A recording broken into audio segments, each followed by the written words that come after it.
Good evening, ladies and gentlemen, and welcome to the first Speakeasy of 2014. If I could ask you all to switch off your mobile phones or put them onto flight mode, please. Does everyone remember to do that? Nope. And if you'd like to, once you've sorted your phones, if you'd like to put your hands together, welcome to the stage, our host of this evening, Miss Fiona Herbert.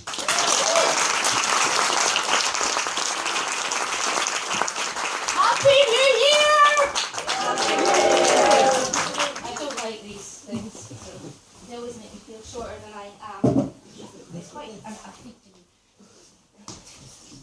Yes, I mean, is it too late to say that now? 2 weeks in? No, good.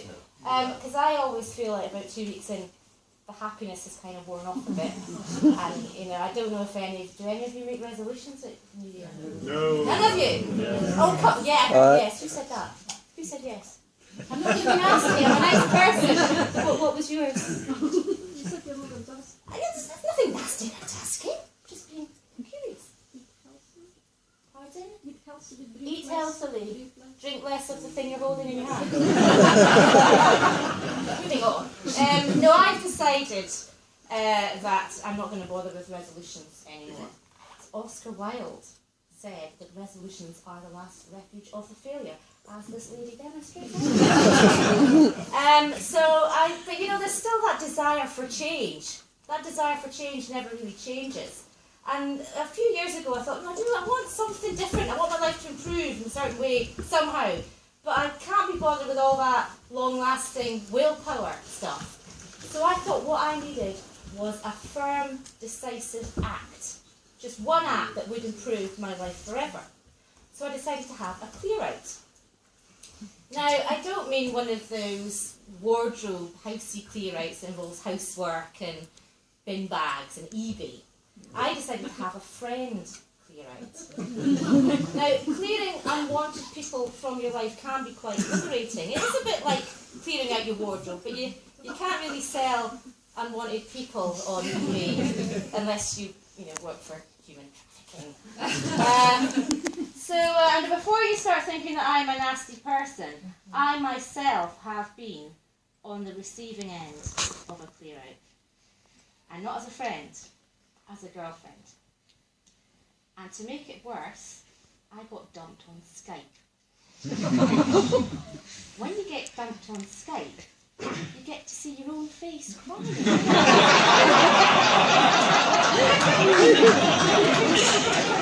I don't know if any of you have ever seen yourselves crying. You probably think, he's probably feeling really guilty, they're doing a solitary tear. Going over my immaculately made up cheekbone. It's not like that. It's not Hollywood crying at all. It's basically just snot and gulping. It's not nice. But I'm well over it. I'm well over it. I've heard that he has since got engaged. He's very happy, and to show that I'm happy for it, I'm fine with it. I sent a card. I sent a card to his fiancée. I mean, it was a sympathy card, and it was smeared in dog shit. I sent a card, so I went. So the person I wanted to clear out from my life was actually an old friend, and we used to get on so well together, she and I. We'd known each other since childhood. In fact, I used to be her lookout when she trawled around supermarket car parks looking for VW badges. So now only about 4 of you will get that reference. Showing my age. This was in the mid-80s when I was 7.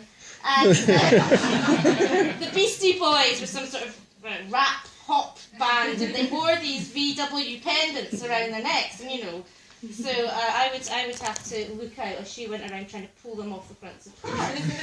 And as we progressed into our teens, she drank heavily, which was great for me because it made me look like less of an alky. Our favourite drink was snake bites.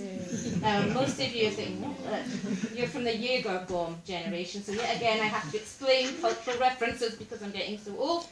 A snake bite is a mixture of lager and cider, often topped with blackcurrant. It's a student's idea of a cocktail. But it comes in pints, so it's far superior. But then I moved down to London and I stayed there for a good few years, like 10 years. And And then when I moved back and settled in Edinburgh where she lived, I thought we would just pick up where we'd started off, you know? We'd get on great. But she changed. I'd lost her to yoga. It started off harmlessly enough, you know, just a few casual stretches after her workout, you know. But then she moved on to just needing a few. First thing in the morning, a few stretches just to get her through the day.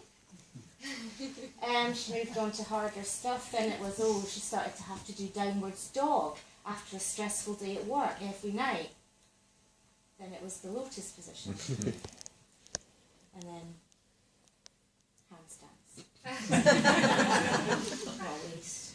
You know, and I didn't find all this out until I moved back to Edinburgh.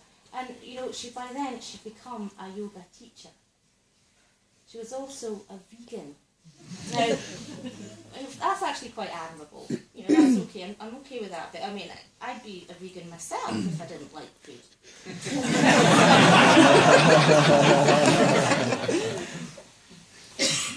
The breaking point for me was that she'd also become teetotal.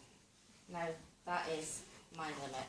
She had long since swapped her snake bites for blackcurrant booster tea, where I'd swapped mine for Pinot Grigio. And I didn't find this out until I was invited round to her house for a dinner party with an assortment of her yoga friends. Basically just dull but bendy. They didn't even drink coffee. Aperitifs were a range of herbal teas. You know, there was of course blackcurrant booster, but there was nettle, fennel, and ginseng and bilboa if you were feeling frisky. And the food was a range of free-range algae and fair trade leaves that you could dip in oil with a side dish of lacto, gluten, wheat-free brown stuff that they said was bread. No butter, of course, dairy. So, you know, I brought my bottle of Pinot Grigio with me, as you do when you go into a dinner party, but they didn't have a corkscrew.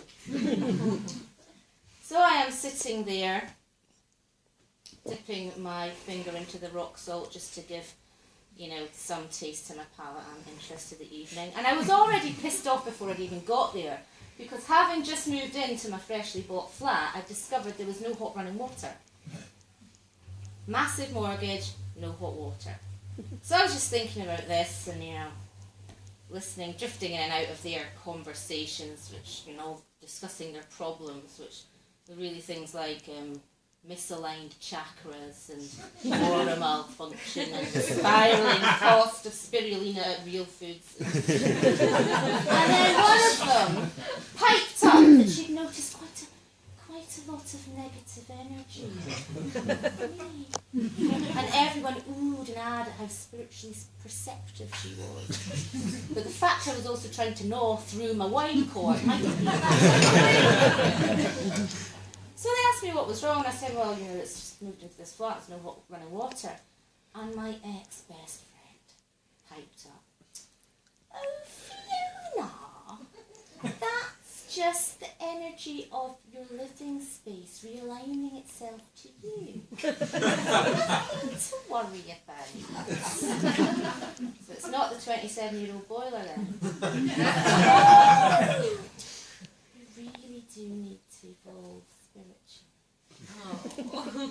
I felt so alone. The friend I'd once loved and trusted was gone. Edinburgh was a strange city to me then. I hadn't lived there before.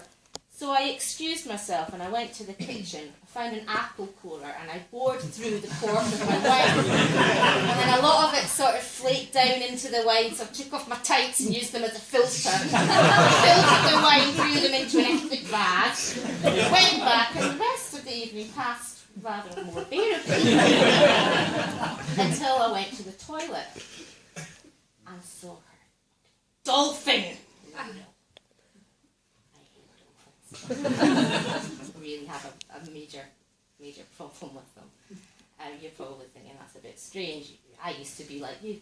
I used to think they were quite nice. In fact, few years ago I went to Australia, and I actually went on a special boat trip with dolphin pod locating technology, so we could find dolphins out in the sea and swim with them.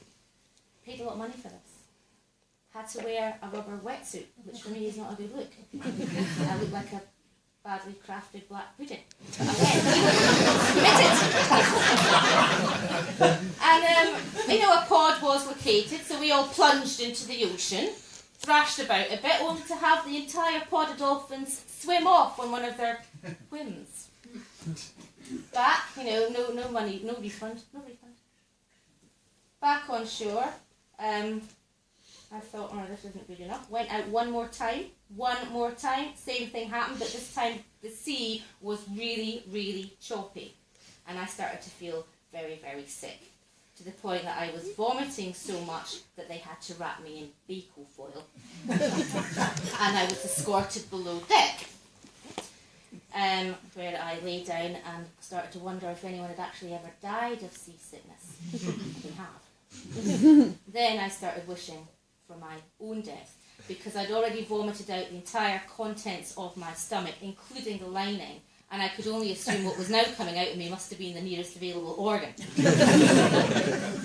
So I'm lying there, wishing myself dead, when this very chipper skipper skips up to me and goes, "Oi, Fiona, you need to get up now. We've got a pod of rare pink duskies. They're right outside the boat. They're arcing out of the water, Fiona. Come and see. Come on, Fee. Come and see. It's like Titanic."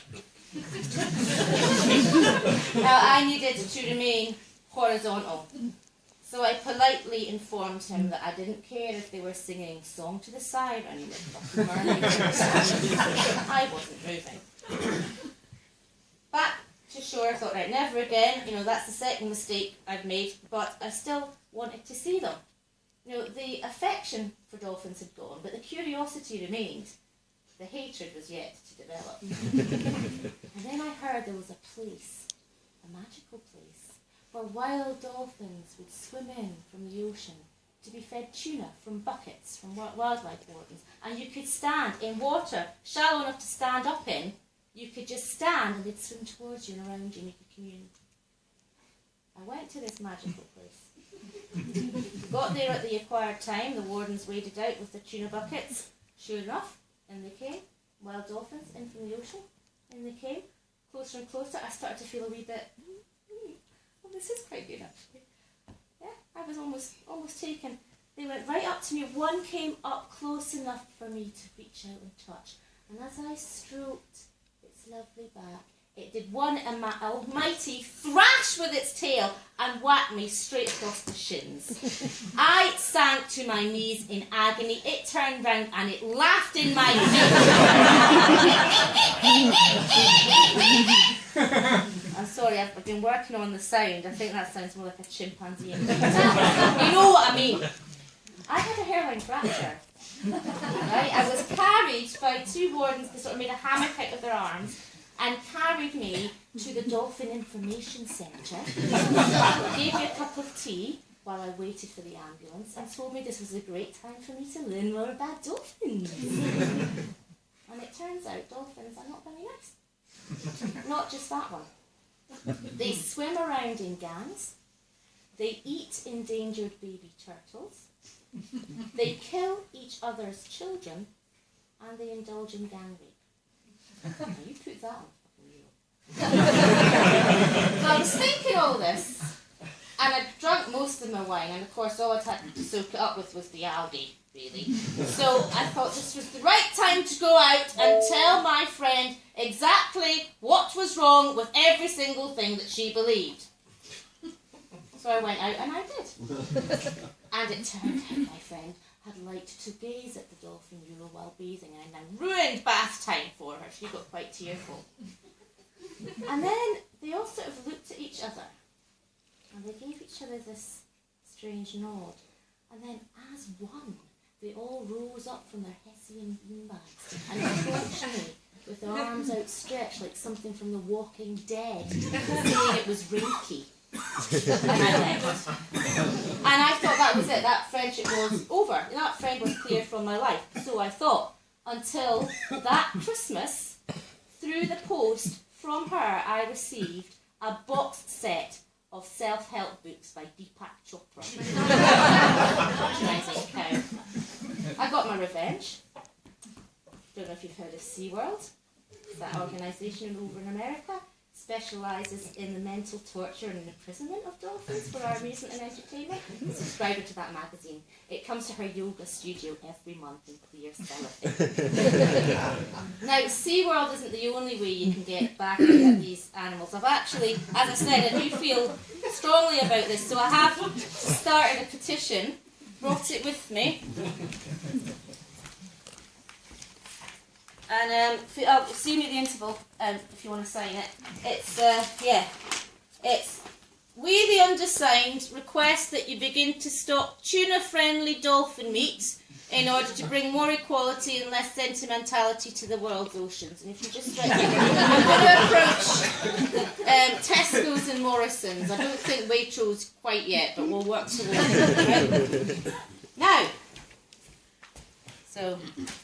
Anyway, let's go back to where you'll be being happy and entertained. We have a fantastic night lined up for you tonight.